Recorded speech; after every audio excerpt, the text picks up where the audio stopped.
We need Leslie. Oh yeah, we need, well, Leslie may be in the waiting room. She is not. So, but we're at 7:02 now, so I think we should commence the meeting. Who's coming in on an iPad? Oh, it's probably Rick. I am Rick. Jackie. Oh, hi, Jackie. No, somebody else saying that they're Office of Municipal Services. Oh, I see. Oh, hi, Jackie. Hello. Oh, yes, it is Rick. Okay, I'm going to let everyone in from the waiting room and commence this meeting.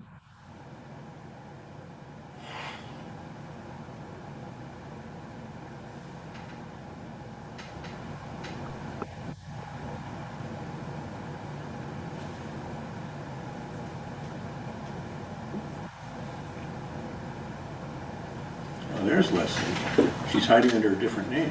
Nah, let's fix your name too here. There's the right name, yeah. How that happened.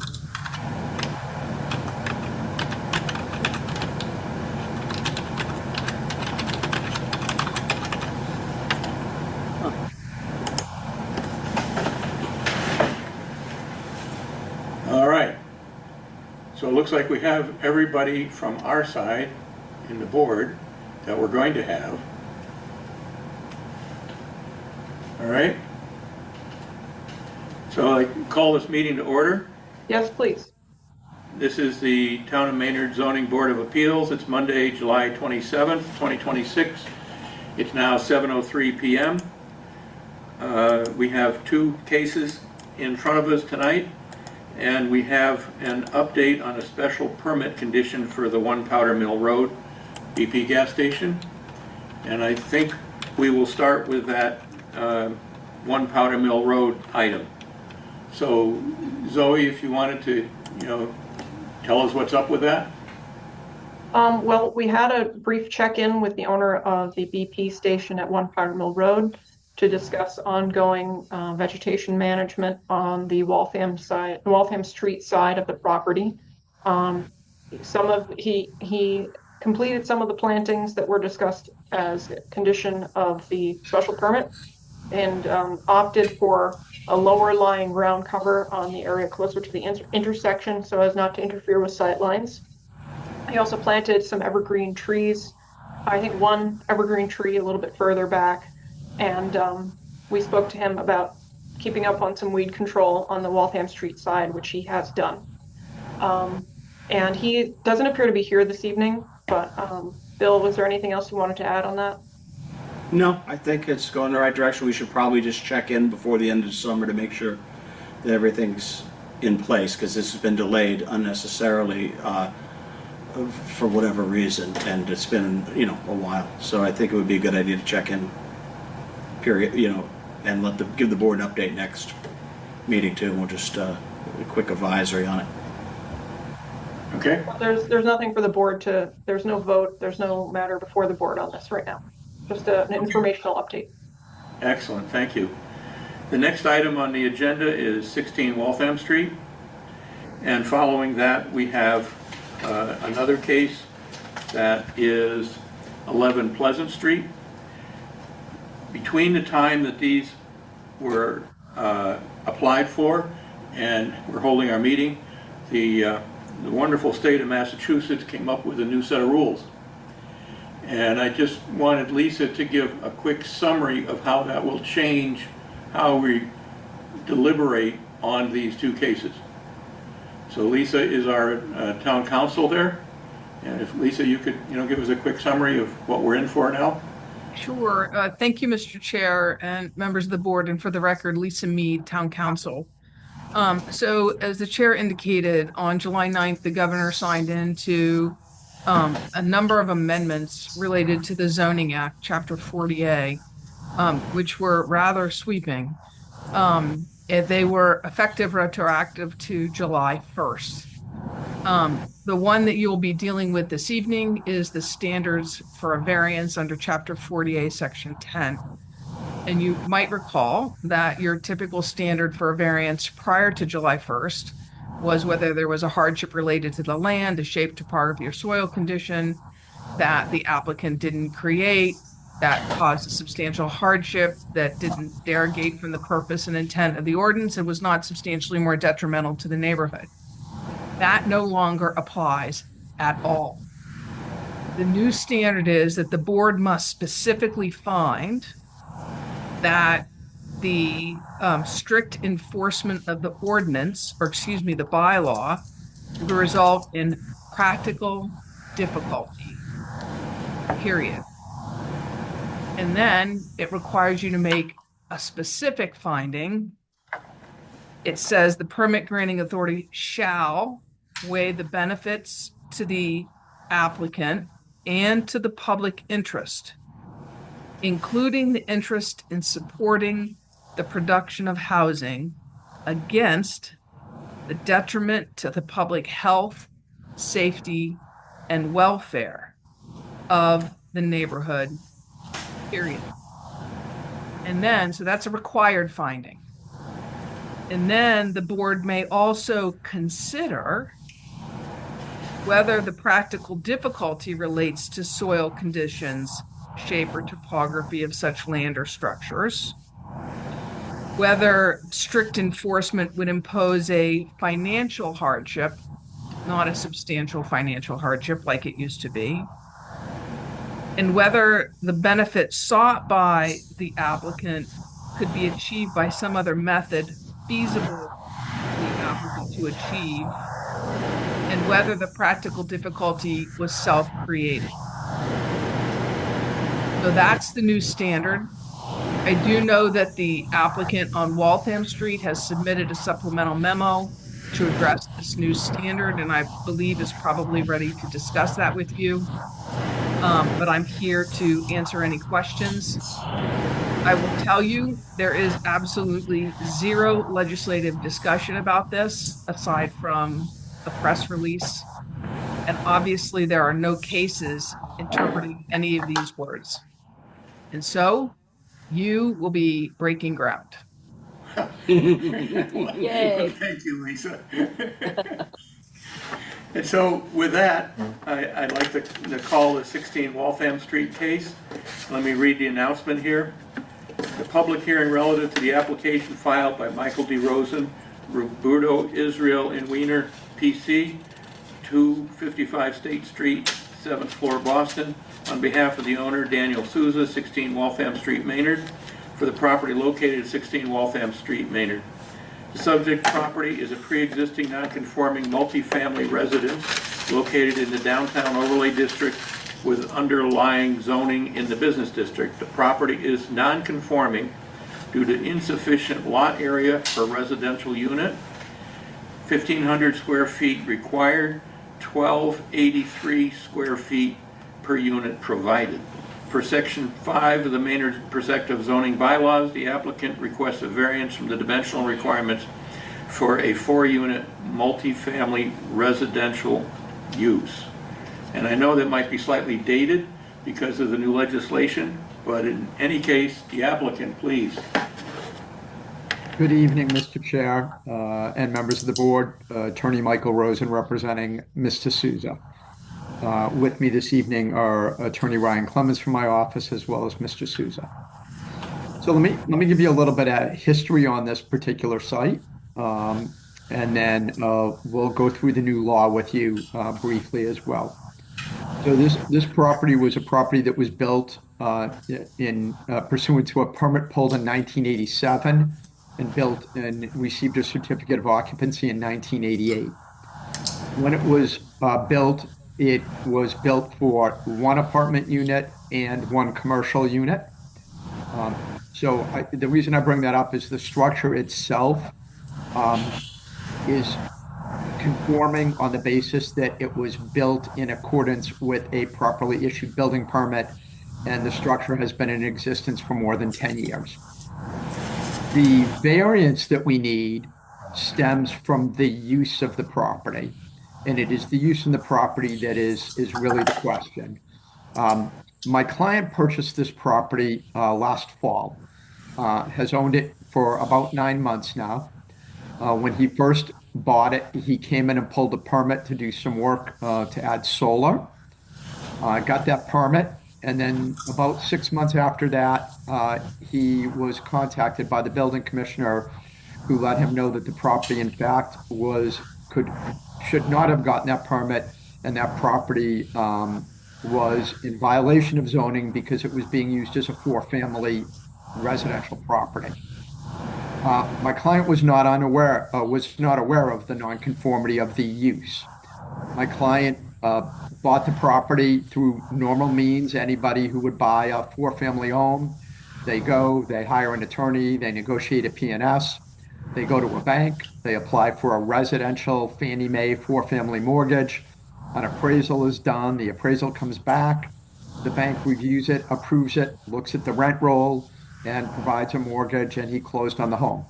What he was not aware of is that somewhere between 1988 and I am going to venture to say 2009, the commercial use went away and somebody built residential units in the property. They got permits to do it, those permits are not in the records in the town of Maynard. Although I will point out that since 2010, Maynard did switch the taxing of this property from a multi-use property into a multifamily residential property. The reason I give you that background is really this is, I guess, what I would not consider a standard hearing for me. Normally, I come prepared to argue the law and provide you, legal arguments for why something should or shouldn't be allowed, and drill down on the details of the bylaw and the statutes. That really isn't necessarily the case here tonight until the most recent law change.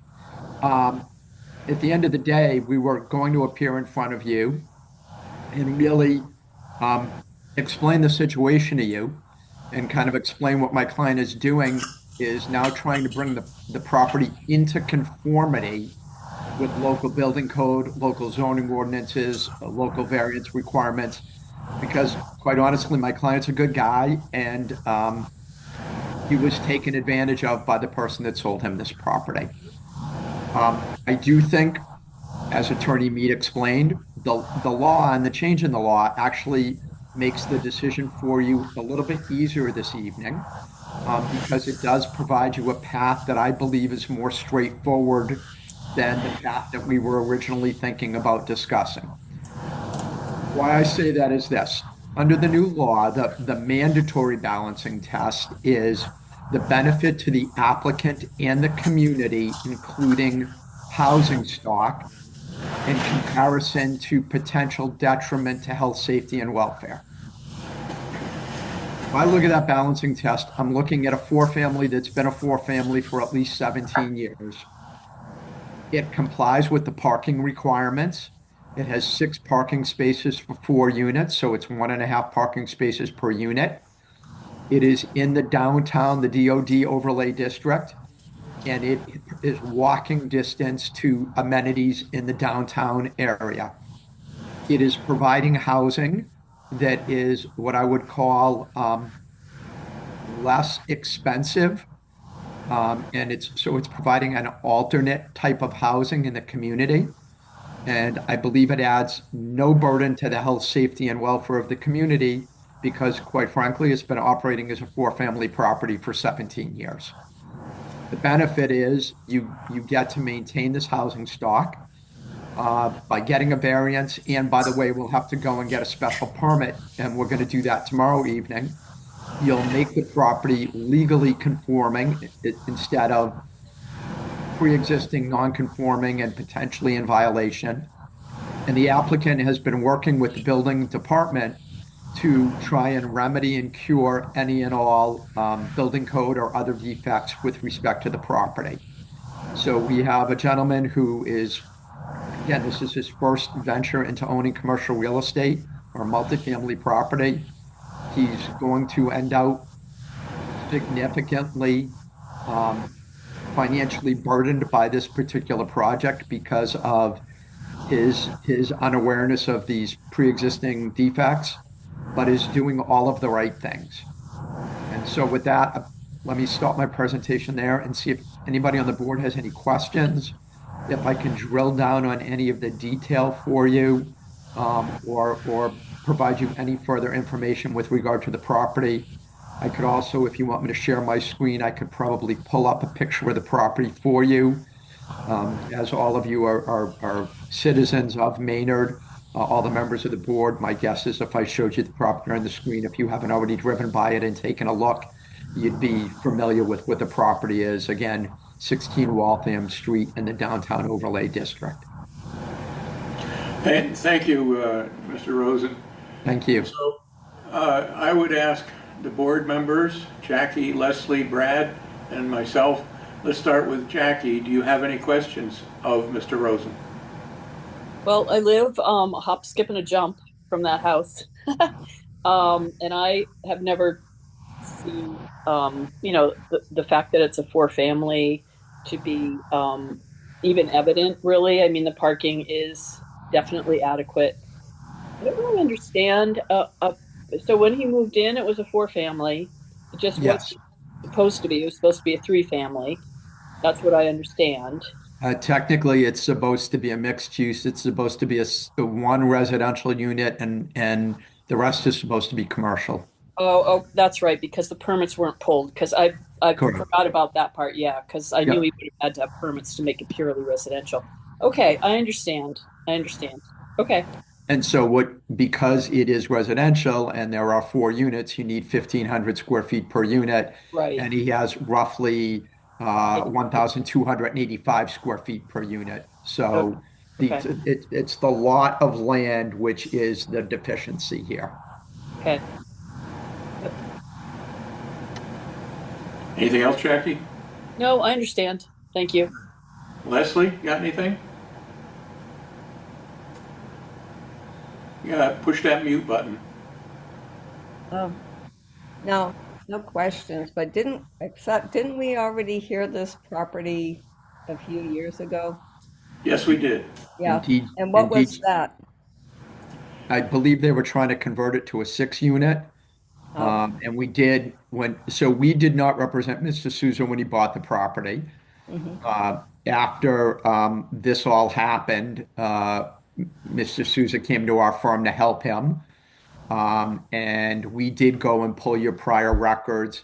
And there was something that was brought before this board, I'm going to say 5 or so years ago. And I believe two owners previously, none of which was advised to the subsequent buyers and eventually my client. Mhm. Thank you. Yeah. Rick, do you want to comment on that? Building commissioner? You're on mute still, sorry. Yeah, just to clarify a few things, the hearing you had a few years ago was actually an appeal of my decision. The the original owner's son was trying to sell the building, and it was being advertised for something that it wasn't, which was he had, I think he had four proposing that it was available for 6 residential units. And what had happened was his father had gotten a site plan approval from the planning board. And because of the size of the lot and because it was only in the business district at the time, they were only allowed to approve 1 residential unit and 4 condominium business spaces that could be rented out, either used as an office or trade shop spaces.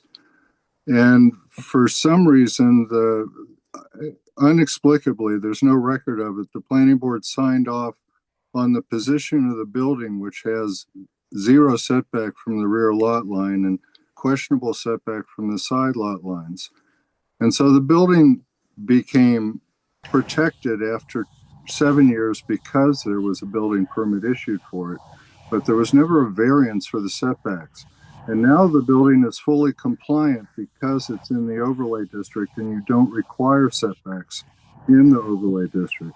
It's not because of its age or anything else. It's now compliant.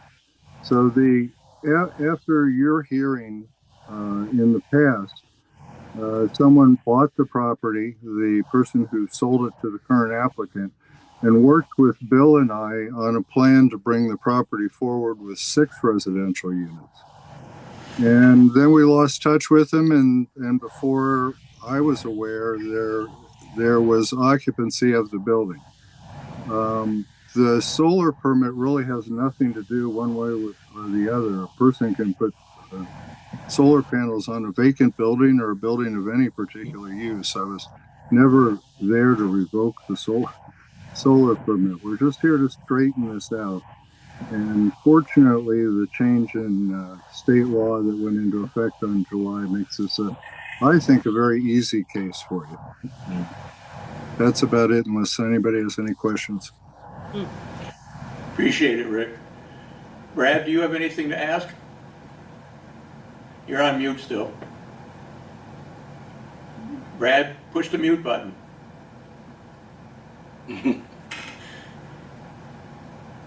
My apologies. Yeah, I guess the only question I have is for our building commissioner. There was some issues surrounding whether it was each of these units are compliant to building codes, and there's something going. Is there something going on with that? Are they compliant? There was only one building permit issued for this, and that was the original building permit in terms of these units. And the certificate of occupancy that was issued was for one residential unit and these other business units. So and I talked to Fred, I can't remember Fred's last name, who built the building. And well, actually, I talked to his son, and his son had said that because his father had passed away, and said that his father said he just couldn't rent out the business units, so he decided to convert them to apartments. But there's no permits, building permits, electrical permits, plumbing permits to build these other kitchens and bathrooms and accommodations for residential units. So no, we have residential units whose wiring and plumbing has gone uninspected. But what about the egresses and things like that? Are those... The egresses, the required egresses, are being worked out with the new plan that's been submitted by their architect. And the egresses will be compliant or are compliant with current state code. And we'll be doing various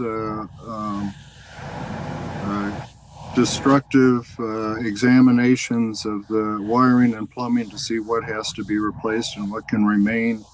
In addition, state law, the adoption by this town requires that any building with 3 units or more has to have a fire suppression system in it. So that will be added as well.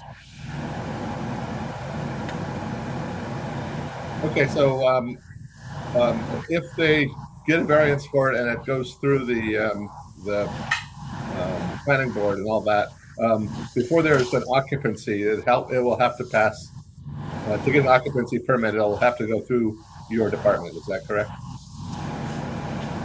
It will, but we've agreed with the owner to do this if that's their preference, to do it on a unit by unit basis. Okay. On a continuous basis until we have all 4 units up to code. And that way we won't be, he'll be able to deal with his tenants in a way that he's only putting himself out of a place to live. All right, well, thank you very much for that information. And to the extent it's helpful, we have fire suppression, fire safety, mechanical, electrical, plumbing. We've got, I think, all but one of the reports in. We have one more to come in. We have drawings, we have architecturals, and we're putting together a complete package for the building commissioner. And we have agreed with him to work with him to remedy all of this. So you happen to be the first of, I would call it, 3 steps to remedy all of this. You happen to be before planning because you are tonight and planning is tomorrow. We're going to be going to planning tomorrow to deal with site plan special permit issues. And we're going to be continuing to work with the building inspector on all of these other issues. Appreciate it. So I was just looking through the staff report under the new guidance of the state law changes and looking at what we need to consider. It shall evaluate the petition to determine whether strict enforcement of the laws zoning laws would result in practical difficulty, and whether the benefits to the petitioner and the public, including the interest in supporting production of housing, outweigh any detriment to the public health, safety, welfare of the neighborhood. Those are the two key ones. And the basis of this, if I can summarize it, is simply the square footage per unit. That's the basic point. Is that Correct. right? Yes. Okay. Square footage lot area Yeah. provided per unit. Yeah. All the technical numbers that were in this presentation. So, board, do we have any thoughts on this? Leslie, Jackie, Brad? Brad? Yeah, I don't see an issue with it. I think we should allow four units to be there, as long as it as long as there's occupancy permits that are, regardless of occupancy permits. I think yes, a four-family on that site I think we should give them the variance for that. All right. Jackie, do you concur with that? Yeah, I think it sounds like a well thought out plan. And I Right. don't see any reason not to. Okay. Leslie? Yep, I'm in favor. Good. Now, before we make that motion to that, I just want to check on the other series of items that we should consider. Is the practical difficulty relating to soil conditions, shape, topography of the land or the structures? I don't think that one applies. Do you? No. Probably practical difficulty of the structure. I guess it's a mathematical. Yeah, okay. Whether strict enforcement would impose a financial hardship on the appellant or petitioner. And I think the answer is that's one we need to be careful of, because it would. He would lose his mortgage. If we don't get this variance and this special permit, we will end up having to remove at a minimum one tenant. We will have to notify the lender, and he will be in default in his mortgage, and it will put the property most likely into foreclosure. No, that sounds very ugly. The next item is whether the benefit sought by the appellant or petitioner can be achieved by some other method feasible for the appellant or petitioner. I don't think there is another way. Yeah, he could get rid of one of the units, and again, that would put him in default with his lender and render a substantial portion of the property unusable. And the last item on the list here is whether the practical difficulty was self-created. And I don't think this was self-created. No, not at all. Okay. And so, reading my notes here on the form, the board vote would be to find that the above referenced criteria have been met by the ZBA's determination, and that would be to grant a variance to allow a nonconformity in the minimum lot area for the 4 residential units. Is that a good summary? Sounds like it. Good. I can't make the motion, so I volunteer one of you 3 to do that. I have a question first before we do Please. that. Is there any public comment on this?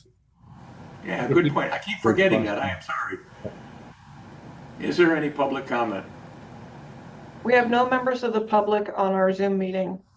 And if, Paul, if you look around, the chair, I believe, should recognize the building commissioner. Yeah, I just saw him raise his hand. Go ahead, Rick.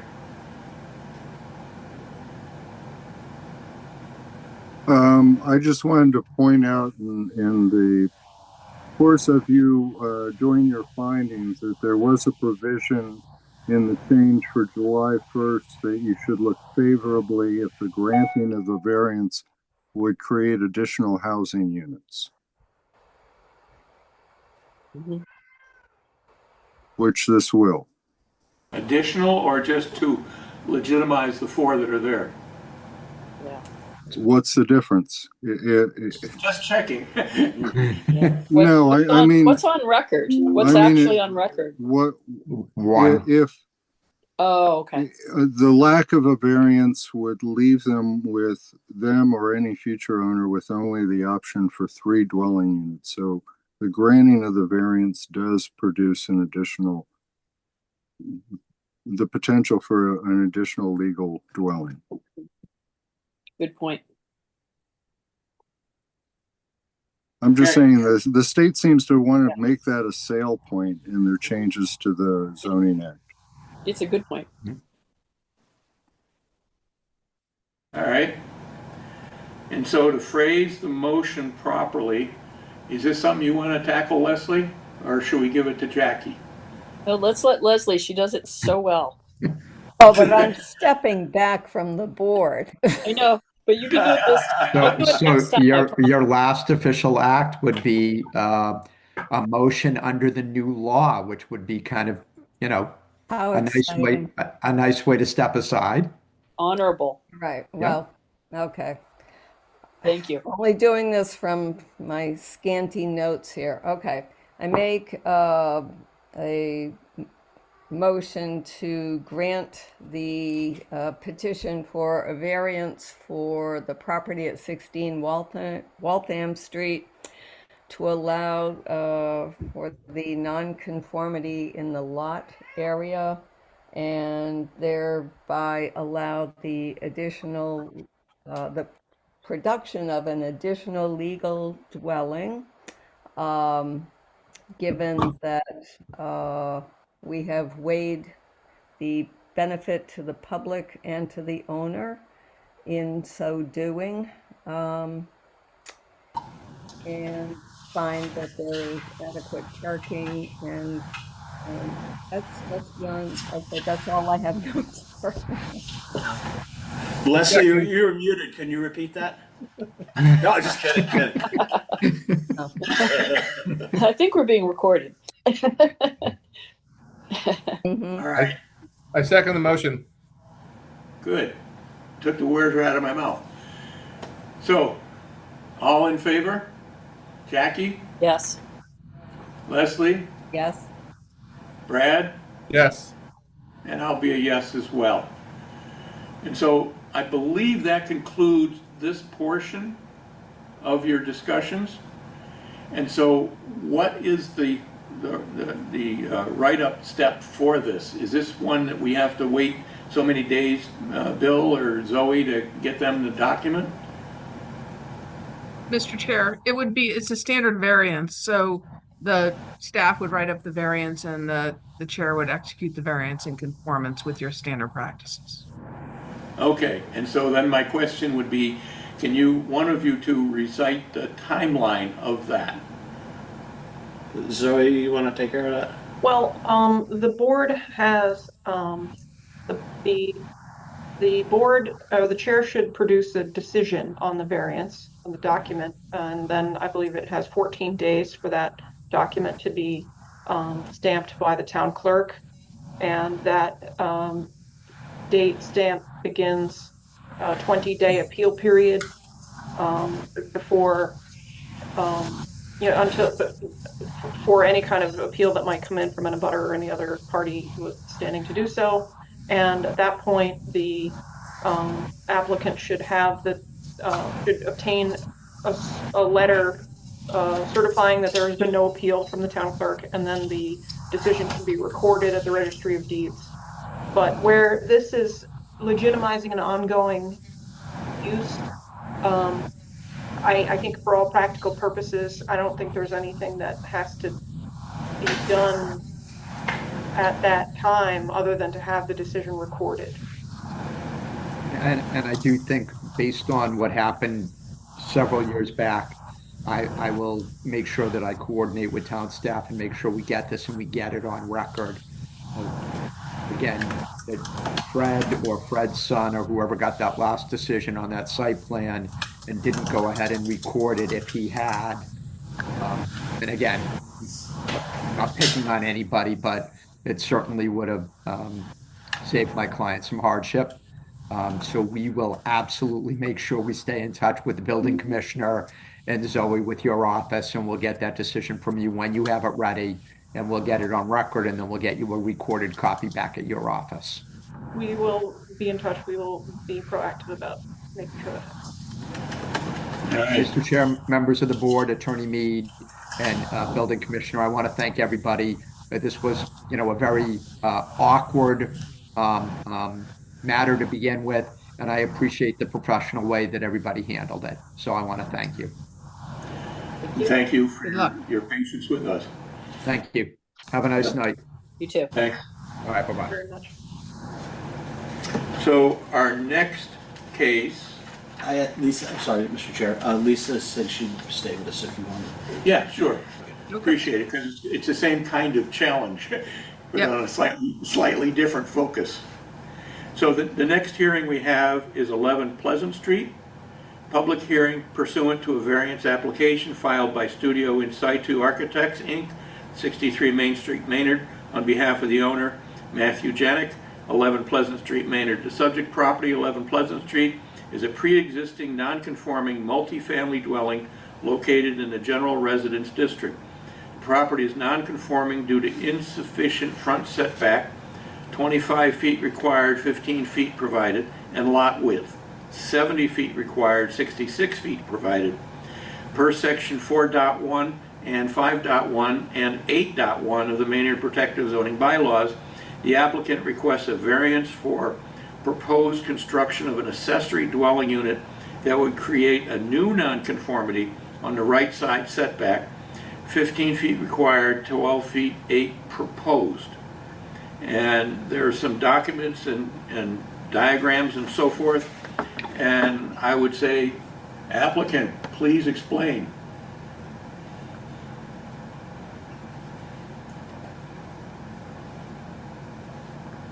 We're not- Josh, you're not muted, but we can't hear you.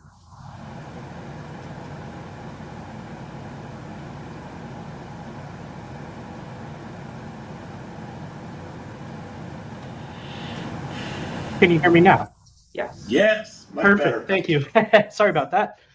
Thank you, board and chair, for your time tonight. My name is Josh Nagel. I'm a representative of Studio In Situ. I'm joined here by our client, Nat Jansek. As Bill, I think, described, our client is looking to add a ADU to his house. So his house is built in 1880 approximately. It is 3 units currently, 2 units over 3 stories in the main structure, and then a sort of attached ADU off the back that had recently suffered from a fire. That unit is a little 280 square foot studio apartment. So our proposal is to remove that and replace it with a new 2-story circulatory space. So it's a deck and a staircase. And I will get into the layout of that a little bit later in the presentation. And then a new 882 square foot ADU off of that. We recently did go through conservation. So this site plan, as you guys have seen it and that was submitted, has been approved by conservation. So Lisa, also thank you for your description of the new changes in the laws. I was not aware of that going into this meeting, but I think it does change the sort of direction that this presentation could take. But I will just go through our sort of hardships that we're trying to demonstrate here. So as you can see from our site plan, the site has a fairly aggressive sloping topography down to the Assabet River. And the majority of the site sits within the 200-foot riverfront setback. So a lot of the site is restricted by the Wetlands Protection Act and the Riverfront Area Protection bylaws. So what we've tried to do is really intentionally straddle the existing interventions on the site. So there is an existing gravel driveway that is surrounded by a stone wall that's noted on our site plan. That has been in existence on the property, and the two driveways that sort of straddle the main structure were also existing, pre-existing. So the location of the new ADU is intentionally sited to maintain these existing interventions into the site and not create new impervious surfaces and create new disturbances into this sensitive resource area. So we've tried to intentionally site this new ADU as close to the existing structure as we can. And I apologize that I did not attach a basement plan to this, but as you can see, there's sort of a buffer zone around the existing ADU. And if it's helpful for me to share these plans, please let me know on the screen. I think it would be, because Yeah. there's Yeah, a I do lot of too. information on Yeah. a very Sure. small. Yeah, it's a close neighborhood. Yeah, it's a very close neighborhood. Yeah. And as you can see, the existing setback clips the existing corner, the right bottom corner of the house. Mm-hmm. So part of this proposal is to demonstrate a couple of things. So maintaining access. So currently there is, and actually, if so, if you'll allow me to share my screen. Sure. See if you can request it. Sure. Just as it's disabled. All right, 1 second, please. No worries.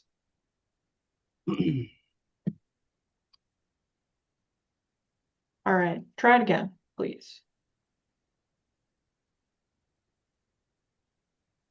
There we go. Okay.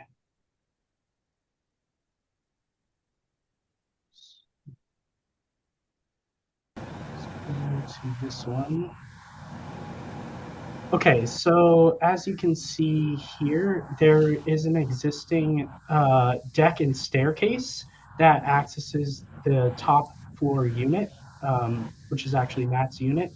And the ADU here, there's a dashed red line. That is what's being removed currently. And then you can see the existing stone wall and gravel parking area where my cursor is. So we believe that this was granted a variance previously. There was a request in 1980 something, I believe, for that. And we're basically moving that. Let me just stop sharing again and reshare this new plan.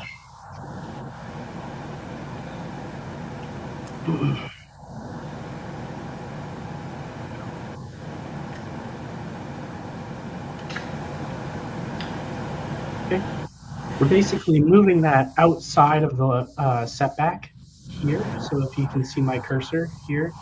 So this new open air circulatory space, which will connect to the second floor off of both driveways, is moved here and actually detaches the ADU off of the house. So here you can see the footprint of the ADU. So there is actually a basement underneath this, which is part of the structure that is over the setback. Part of the reason for this is so that we can stabilize and maintain access to the basement, which actually sits right under this block here. So this staircase comes down and is where you would access the basement to the main house. So part of the proposal is to sort of shore that up and provide a covered access into the basement. The second point is to create an accessible ADU. So the main tenant parking is this gravel driveway here. The intention of this design is for someone in potentially a wheelchair to be able to walk right onto this platform here and access their unit. So the unit now is substantially better than the one that was there previously. Has a full bathroom, full kitchen, and a full living area, and then sort of a flex space down below that can be used or not used. Um, and site accessibility was paramount to the design here. So basically having no threshold to get into the front door of the unit, and then maintaining access around the entirety of the unit.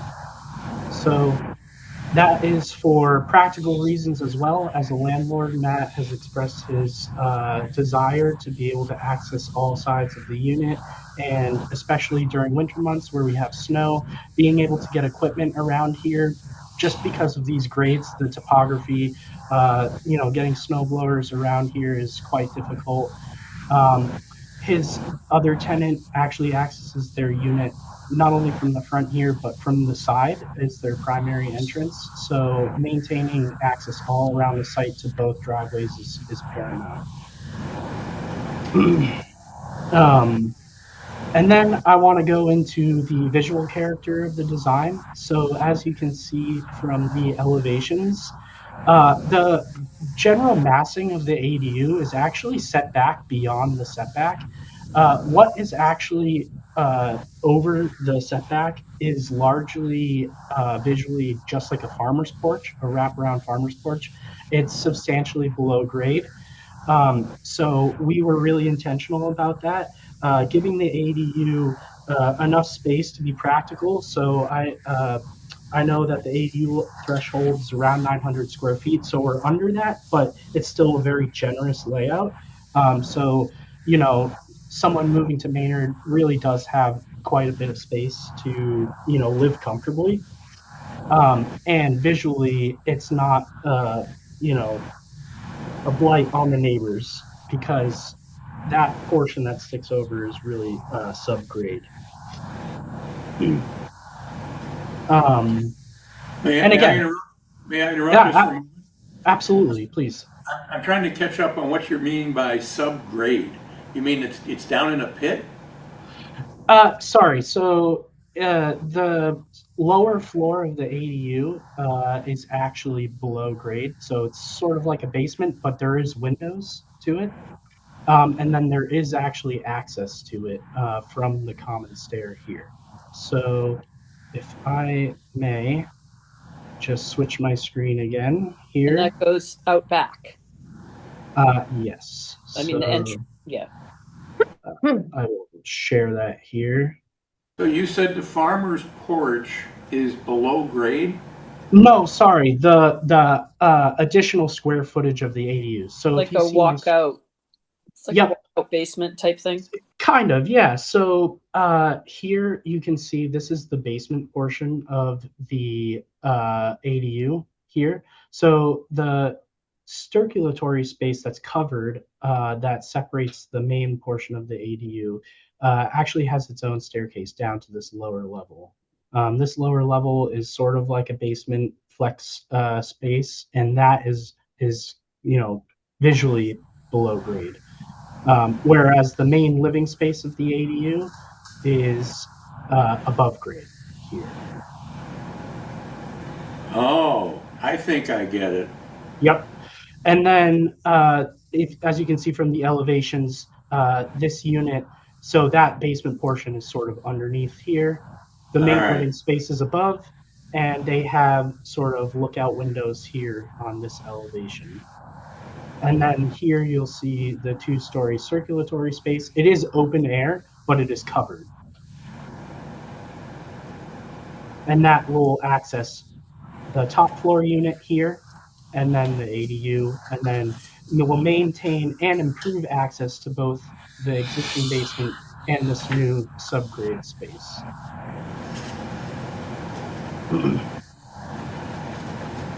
And so the issue that you are requesting a variance for is for that basement under the farmer's porch? Yeah, it's over the setback. Yep. Okay, just checking. And part of the reason for that, as you can see from this plan here, is that this entrance is the current entrance to the basement, and we're actually creating a protected entrance here and maintaining that existing entrance. It is the second entrance to the basement. Here you can see the stairs that go up inside the house from the basement. So this foundation wall here sort of extends and is what's driving that line here.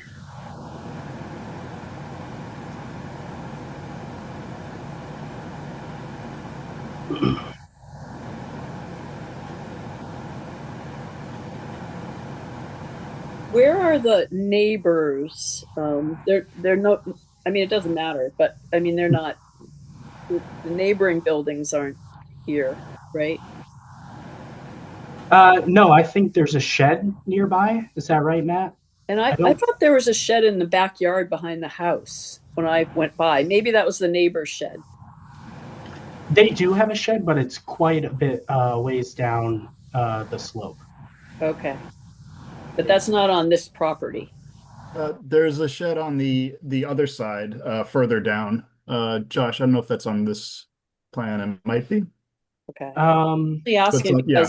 because of, you know, neighbors and Yeah, they yeah, look there's a over. that's my a shed. lot of The buildings. shed that's on the other side is my neighbor's shed. this shed are you talking about here? It's not the shed I think she's talking about is not on these plans. Okay, yeah. Okay. Got it. Okay. So bringing up the question of neighbors is something that I would like to explore a little further.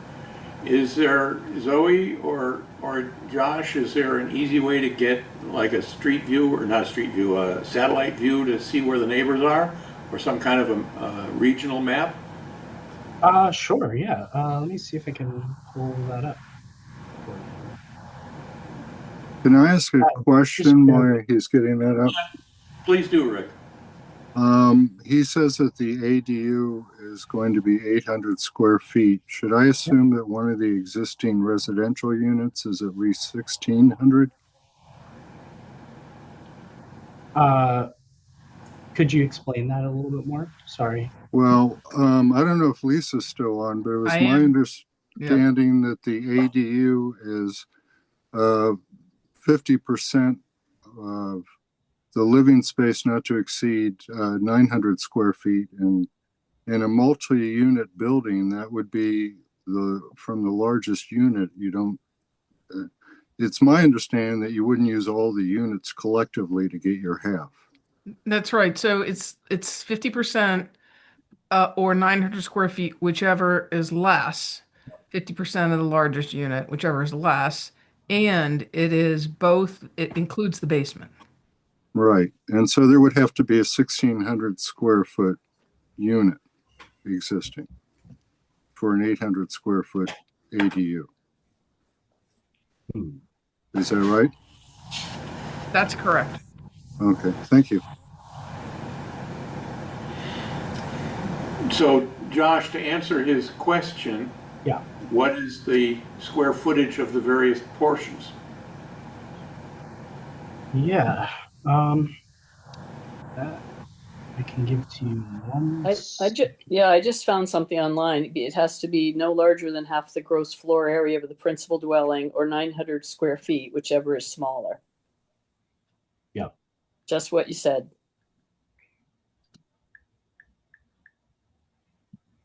I don't know if we called out those dimensions anywhere on the plans, but I the don't think we footprint of did. the house is approximately 800 square feet, and my unit is 2 floors.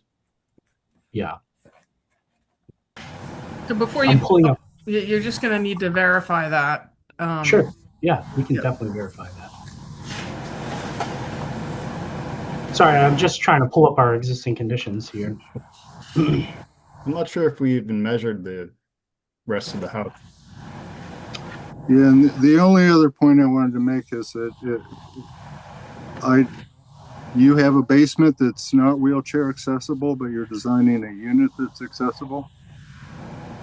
The first floor is accessible. The first. Okay, so the Like basement the would not. primary level. Yeah. All right, Yep. thank you. Yep. Yeah, so based on our existing conditions,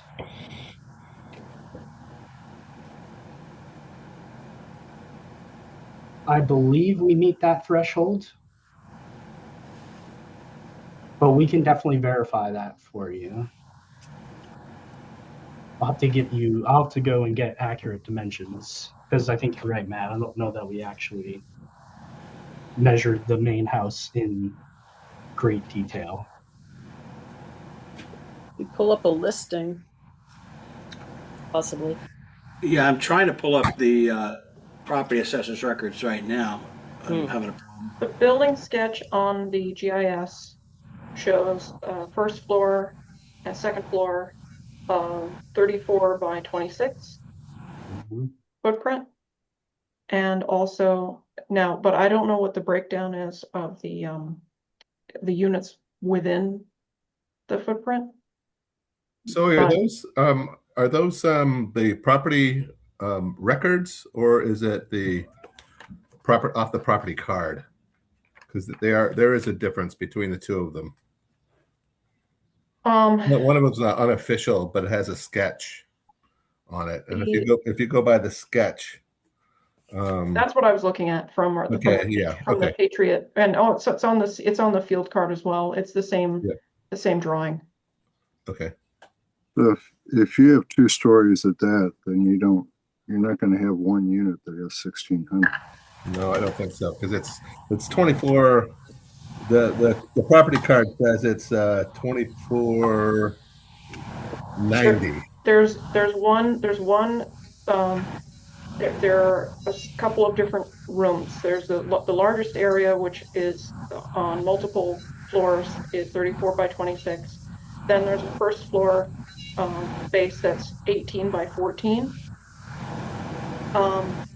But seeing as there are currently 3 units in the property, we would, I think, need more detail than what's provided in the card.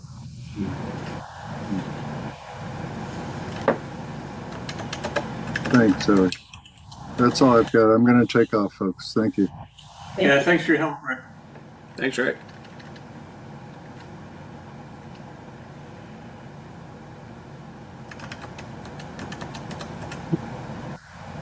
So anything else, Josh? I think that's everything I have. We can definitely do those calculations for you all, though. Yeah, they would have to be presented before we take a vote. Yep. Okay. Could I ask a question, please? Please. If we need to hit a certain square footage number, it occurs to me that we could achieve that just by shrinking the size of the basement. Would that be an acceptable way to proceed? Yeah, you just need to make sure the actual unit is less than half. I mean, is half or 900 square feet, whichever is less. So above the main building level, we made every effort to make it as small as possible and still actually function. So like the first floor area would be difficult to change, I think, in plan, but the basement would be, in theory, very easy to change. Yeah. right, you just need to do the numbers so you can know the answer, right? We don't know we can't give you an answer to that question until you know the size of your units. Got it. But the basement counts is what I'm right. The basement counts. Yes. Great. Now, Lisa, does that basement count if it's just a utility room for the HVAC equipment, or No, is it? It has to be less than 6 feet, right? It has to be less than the building code height, right? So it could be a kind of an overlarge crawl space with your mechanical equipment. Right, and so that doesn't count then as No. square foot. That's correct. That's a good But if it's a full height basement, Right. Now, it's potentially living space if he's got exits and so forth. A crawl space might be a practical idea. I have a question too. Where's the septic? Are you going to hook into the main septic that's already there? We're on town sewer. Oh, that's right. What am I thinking? I'm thinking about another project I'm doing. Isn't that excellent? So, Brad, do you have any questions? Yeah, actually, I do. I'm guessing that this your footprint is going to get smaller based on what you're going to find is the square footage of your house. Okay. Okay, so at that point, I think that that you can move your property over so you can be compliant with the 15-foot setback on the right side of the house.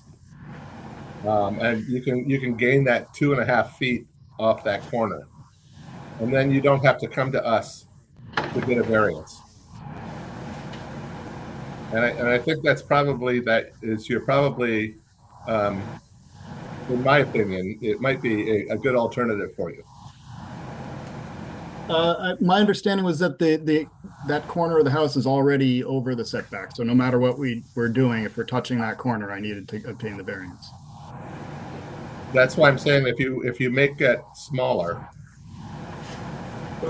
we can't do that and maintain access to the basement. It's Right. right That's the biggest thing driving it is maintaining access to well, the existing. from looking at your drawings, it seems to me that there is a fairly simple way to move it over. You know, it's the one corner that you have in the basement, which is towards the end of the house, which is over by 2.5 feet. It seems to me that you should be able to get away from downsizing your project and make it compliant. And I don't think that would be considered any kind of a hardship to be able to be compliant with the building codes, or I'm sorry, with the setback on your ADU. Well, Josh, you've got some work to do. Yeah. So, Leslie, do you have any questions?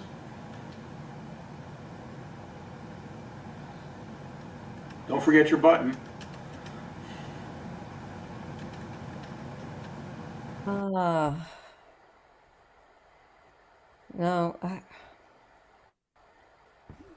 no, but it seems complicated in a way. I don't know.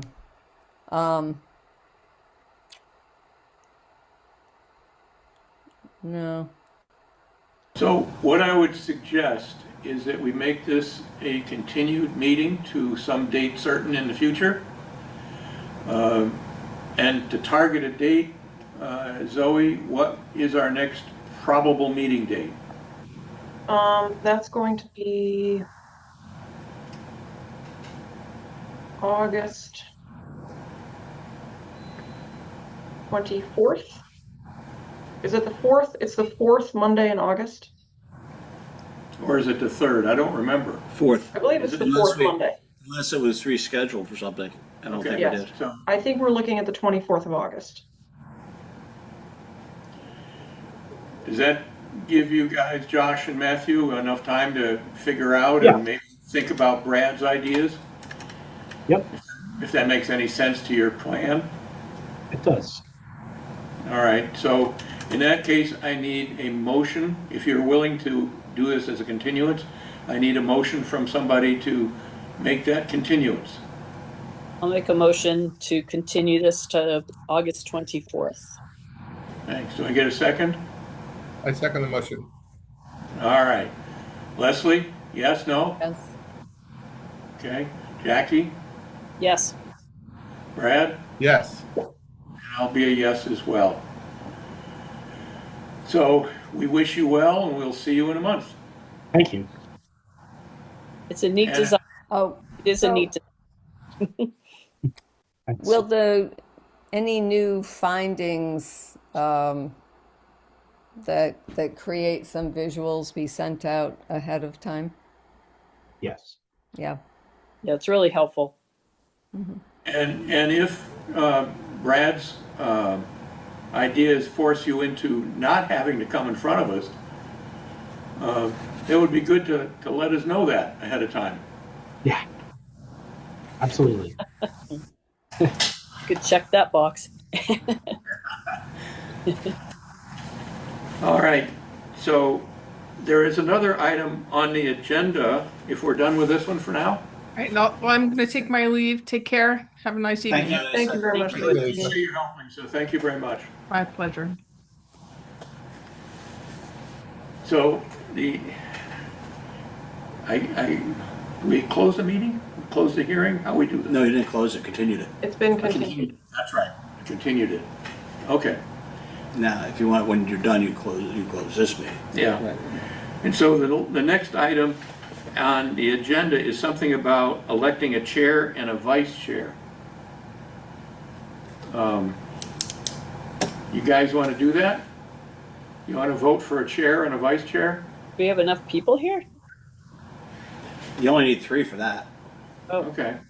So you can really fix Jerry's wagon. Oh yeah, I vote for Jerry as the chair. let's do that. Paul, are you not, are you throwing your hat in the ring, Paul? I don't know. I just got sworn in for another term, so I'm available. Brad, you're the vice chair, right? I am, and I would love to continue on at being the vice chair with you as the chairman. That would Okay. be good. And Leslie, you're going back to alternate status, down to alternate status. Yeah. And Okay. Jackie is stepping in. She's gonna have to she's take my notes. clone.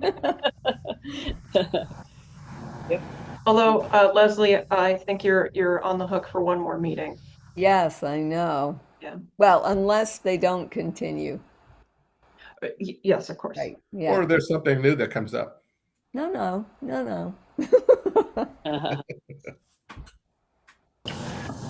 So I guess we need nominations. All right. I nominate Paul to be the chair. All right. That's good. I nominate Brad to be the vice chair. And is it a second? Yes. Perfect. So I guess that means we need to take a vote. Is that the way it works? Is this being Are we voted one as a ticket, slate? Brad? We have to go We together as still one have a ticket? democracy. Still. Yay. Is this voted on as a slate? That's what I was wondering, Brad. Do you want to do this as a slate? Sure. All right. I have to turn a light on. Mhm. I'll be right back. Oof.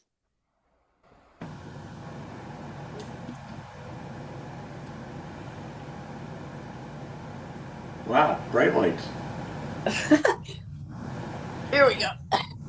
Okay, so we have a chair and vice chair on a slate.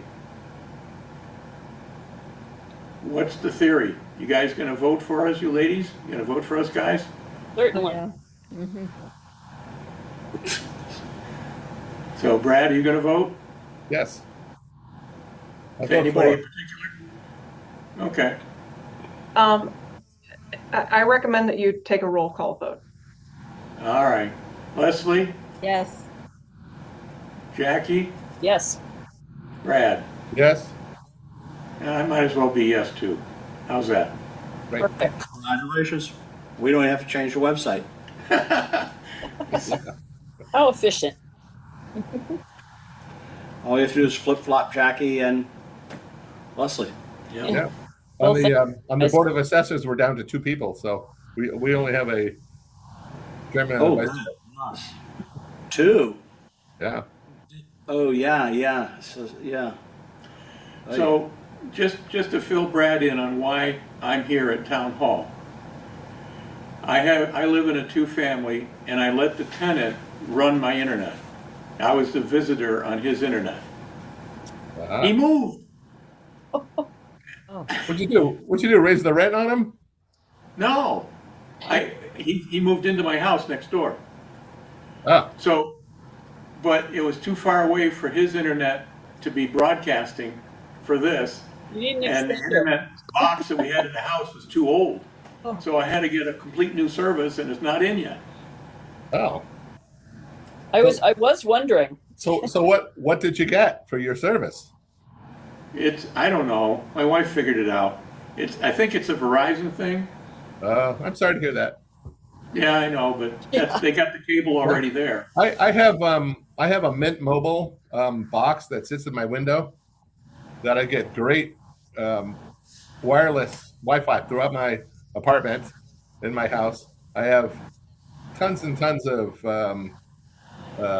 devices that can run simultaneously, and they also use my telephone service, and I get both of them for $30 a month. Wow. And it's basically it's T-Mobile, which is who runs it. The only thing is that you cannot do is if you run into a problem, you cannot talk to a person. That's true of most of them. Yeah. But anyway. $30 a month, and my wireless speeds when I hit the speed, check the speed of my internet. It's much faster than any of the Comcast or Verizon that I've had in the past. Wow. I'm very happy with it. We didn't know anything about that. We just wanted to, get plugged in again. Sure. Yeah, it's pretty easy to get plugged in because you just put this box in your window and you plug it into the wall outlet, and then that's pretty much it. So my wife wrestled with somebody on their customer service line twice for about an hour each time. Right. To It try to also get it. depends if you have cable TV or not, because I stream everything, and I have a TV antenna, so it works for me. Yeah. But anyway, that's why I'm at town hall, and Bill here was very, very nice enough to let me come in. With my own internet troubles, Yeah. which is completely. It's very official. Yeah. So anyway, thank you very much, guys, for this evening, and I think we were one of the first struggling with that new state rule. Yeah. It kind of makes it easier, doesn't it? Yeah. I think it does. Yeah. Yeah. I especially like the idea that if somebody claims that they have a hardship, is it really a hardship? Yeah. Is it self-inflicted hardship? That's the big one. Yeah. That's Interesting. Well, they no longer have to, they know it's no longer, they're no longer obligated to prove a hardship. Yeah, right. it was always No, the that's, hardest thing. Like, Well, we can determine whether it's a hardship or not by whether it's self-inflicted. But- Is there anything else from Zoe or Bill that we should talk about tonight, or are we done? I believe there's nothing else that we have, no late breaking developments. Maybe we'll see you guys on the town forum Wednesday night. Yes, if you would like to attend the public listening session for our housing production plan already in progress. It's on Wednesday evening on Zoom at 6:30 p.m. and you should register through the town website so we can get an idea of who's coming. I know that a number of you have already registered, and I appreciate that. But other than that, then I will yield to someone who wishes to make a motion. Yeah, please, somebody make a motion. Motion to end the meeting. Great, do I get a second? Excellent. And so are all in favor, right? Yes. Excellent. Yes. Unanimous.